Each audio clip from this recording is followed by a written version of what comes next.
একজন স্বামীকে নষ্ট করার জন্য তার ঘরের বই যথেষ্ট।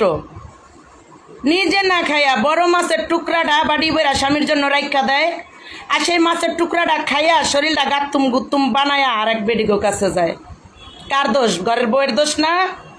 বেটার লেগা না রাইখা তুমি নিজে খাইয়া ফেলাইতে পারতা না? তোমার তো শরীরে কাজে দিত, শরীরটা চেহারাটা গেলেস মারতো, তাইলে তোর জামাই আরেক দিকে চাইতো না, তোমার দিকে অন্তত হইলে চাইতো। দোষটা তো তোমারই। নিজের কাপড় চুপুর তুমি ধুইতে গেলে একটু হুইল পাউডারের হিসাব করো, অথচ স্বামীর কাপড় চুপুর ধুইয়া ভাস করে স্থারি করে আড়াইখা দাও, যাতে পইরা আর এক সেরি করে নিয়ে ঘুরতে পারে পার্কে গিয়া। তাহলে দোষটা কার? ঘরের বউয়ের না?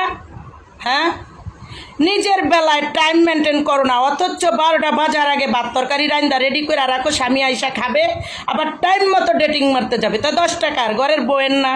হ্যাঁ, তুমি জামার চিন্তা না কইরা তুমি যদি নিজে রান্না বাড়া করে তাড়াতাড়ি করে খাইয়া গোসলটা ঠিক মতো করতা, তাহলে তো আর তোমার জামাই আরেক দিকে যাইতো না, যাইতো তোমার দিকেই চাইতো।